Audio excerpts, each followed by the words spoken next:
بسم اللہ الرحمن الرحیم۔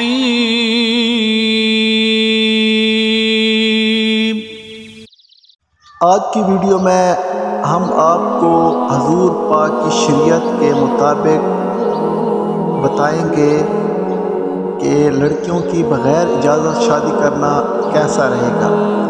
نبی کریم صلی اللہ علیہ وسلم نے ارشاد فرمایا، دین دیکھو، اخلاق دیکھو اور رشتہ کر دو۔ اگر بچہ اپنی پسند کا اظہار کر دے تو اسے نافرمانی نہ سمجھو، اور اگر بچی اپنی پسند کا اظہار کر دے کہ میری یہاں شادی کرو تو اسے بے قدر بے حیا نہ سمجھو۔ زنا اور وبائی امراض۔ حضرت کعب رضی اللہ تعالیٰ عنہ نے حضرت بن عباس رضی اللہ تعالیٰ عنہ سے فرمایا، جب دیکھو کہ تلواریں باہر نکل آئیں تو لوگوں کے خون بہائے جانے لگے تو سمجھ لو کہ اس قوم میں اللہ کے احکام کو ضائع کیا جا رہا ہے، اور جب دیکھو کہ بارش کم ہو رہی ہے، ضرورت کے مطابق نہیں ہوتی تو سمجھ لوگوں نے زکوٰۃ دینا بند کر دی ہے، اور جب دیکھو کہ وبائی امراض پھیل رہے ہیں تو سمجھ لو کہ لوگوں میں زنا عام ہو گیا ہے۔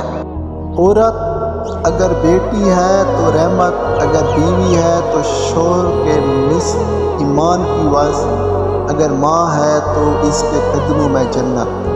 لیکن فاطمۃ الزہرا رضی اللہ تعالیٰ عنہ کی شان دیکھیے، اس باپ کے لیے رحمت جو خود رحمت للعالمین ہے، اس شوہر کے لیے نصف ایمان جو خود کامل ایمان ہے، اور آپ کے قدموں میں ان بیٹیوں کی جنت ہے جو خود جنت کے سردار ہیں۔ حضرت محمد صلی اللہ علیہ وآلہ وسلم نے فرمایا، قیامت کے دن آدم کی ساری اولاد کی سرداری میرے پاس ہوگی، اور میں ہی وہ شخصیت ہوں جس کی قبر پوری مخلوق میں سب سے پہلے کھولی جائے گی۔ میں ہی سب سے پہلے بارگاہ الہی میں سفارش کروں گا، اور میری ہی سفارش سب سے پہلے قبول ہوگی۔ یہ حضرت محمد صلی اللہ علیہ وسلم کے مقبول الفاظ ہیں۔ حضرت انس رضی اللہ تعالیٰ عنہ فرماتے ہیں، حضور صلی اللہ علیہ وسلم کا رنگ سفید روشن تھا، پسینہ مبارک کی بوند حضور صلی اللہ علیہ وسلم کے چہرہ مبارک پر نظر آتی جیسے موتی کا رنگ ہوتا ہے۔ لوگوں کی بے عزتی کرنے والے رسول اللہ صلی اللہ علیہ وآلہ وسلم نے فرمایا، جب مجھے معراج کرائی گئی تو میرا گزر ایسے لوگوں پر سے ہوا جن کے ناخن تانبے کے تھے اور وہ ان سے اپنے منہ اور سینے نوچ رہے تھے۔ میں نے پوچھا، جبریل یہ کون لوگ ہیں؟ کہا، یہ وہ ہیں جو لوگوں کا گوشت کھاتے، غیبت کرتے اور ان کی بے عزتی کرتے۔ دعا کس طرح مانگنی چاہیے؟